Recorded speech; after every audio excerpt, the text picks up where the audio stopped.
À quand remonte la dernière fois où vous avez fait quelque chose juste pour vous? La vie d'une maman dans une famille nombreuse peut sembler être un tourbillon. Des céréales renversées, des jouets partout, des enfants qui se chamaillent, et vous, au milieu de tout ça. Mais vous? Si vous êtes la maman d'une famille nombreuse, vous êtes probablement la dernière sur votre liste de priorités. Mais aujourd'hui, ça change. Imaginez un instant vous asseoir seul avec une tasse de café chaud ou lire un livre en paix. Ce moment est pour vous. En tant que maman de plusieurs enfants, je sais ce que c'est de ne jamais avoir une minute à soi.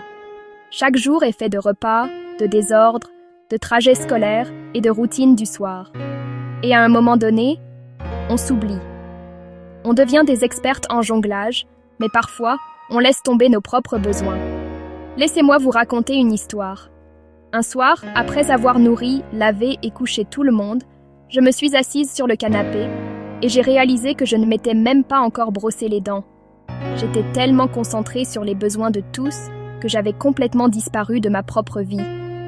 Peut-être l'avez-vous aussi ressenti, ce sentiment d'être épuisé, invisible même à vos propres yeux. Et je sais que je ne suis pas seule à ressentir cela. Beaucoup de mamans se sentent comme ça, mais nous en parlons rarement. Aujourd'hui, nous allons changer ça ensemble. Prendre soin de soi n'est pas un luxe, c'est du carburant. C'est le masque à oxygène dans l'avion.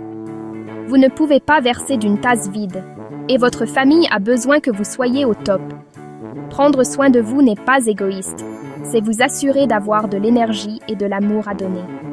Les recherches montrent que lorsque les mamans prennent du temps pour se ressourcer, elles sont plus patientes, plus présentes et sincèrement plus heureuses.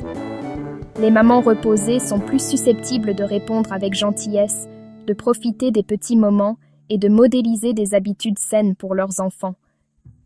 Il ne s'agit pas d'être égoïste, il s'agit d'être durable. Votre bien-être a un impact direct sur le bien-être de votre famille. Lorsque vous vous épanouissez, votre famille s'épanouit. Parlons des 3 plus grands obstacles que j'entends de la part des mamans et comment nous pouvons les surmonter ensemble. Ils sont réels, et vous n'êtes pas seul si vous les avez rencontrés. Premièrement, je n'ai pas le temps. Je comprends. Les journées sont super chargées et il semble impossible de se dégager un moment pour soi. Mais si je vous disais que même 5 minutes peuvent faire la différence. 5 minutes de respiration profonde pendant que votre café se prépare. Un léger étirement pendant que le dîner est au four. Savourez votre thé en silence complet avant que la journée ne commence. Ces petits moments s'additionnent. Deuxièmement, je me sens coupable. Voici la vérité. Lorsque vous prenez soin de vous, vous enseignez à vos enfants que leurs besoins sont également importants. Vous leur montrez ce que sont des limites saines. Ce n'est pas de l'égoïsme, c'est être une bonne mère.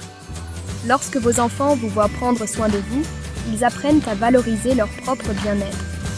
Troisièmement, je ne sais pas par où commencer. Commencez petit. Essayez d'écrire 3 choses pour lesquelles vous êtes reconnaissante.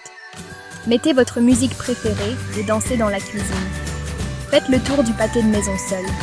Le secret est de commencer, pas la perfection. Vous n'avez pas besoin d'un plan, juste de la volonté d'essayer. N'oubliez pas que prendre soin de soi n'a pas besoin d'être compliqué ou coûteux. Il s'agit de trouver de petites façons de se reconnecter avec soi-même, même dans le chaos. Troisièmement, je ne sais pas par où commencer. Commencez petit. Essayez d'écrire 3 choses pour lesquelles vous êtes reconnaissante.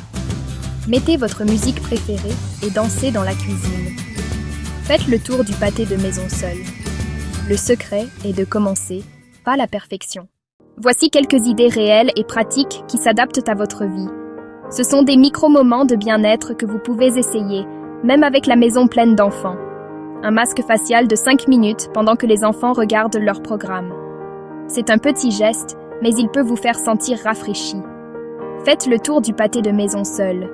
Juste quelques minutes d'air frais et de silence peuvent réorganiser votre esprit. Envoyez un message vocal à une amie. Parfois, partagez un bonjour rapide ou un rire est tout ce dont vous avez besoin pour vous sentir connecté. Affirmation matinale devant le miroir. Rappelez-vous que vous êtes suffisante et que vous faites de votre mieux. Temps sans téléphone avant de dormir. Rangez votre téléphone et accordez-vous de vous détendre avec un livre ou simplement de vous reposer. Ce ne sont pas des journées spa dignes d'Instagram. Ce sont de vrais moments de soins que vous pouvez intégrer à votre routine existante. Parce que prendre soin de soi, ce n'est pas avoir plus de temps, c'est être intentionnel avec le temps que l'on a. Imaginez faire juste une de ces choses aujourd'hui. C'est possible, même avec les petits autours. Vous le méritez. Vous comptez. Et quand vous prenez soin de vous, vous ne survivez pas seulement à la maternité, vous vous y épanouissez. Votre bonheur et votre bien-être se répandent à tous ceux que vous aimez. Je veux que vous laissiez un commentaire ci-dessous et que vous me disiez « Quelle est une petite façon de prendre soin de vous ?» Inspirons-nous mutuellement avec des idées réelles et quotidiennes. Construisons une communauté où nous nous soutenons mutuellement pour nous rappeler que nos besoins comptent aussi. Vous n'êtes pas seul dans ce voyage, parce que lorsque nous prenons soin de nous, nous n'enlevons rien à nos familles, nous leur donnons la meilleure version de nous-mêmes. Merci d'être là et d'avoir fait ce pas pour vous. Prenez une grande respiration, maman. Vous allez y arriver. On se voit dans les commentaires.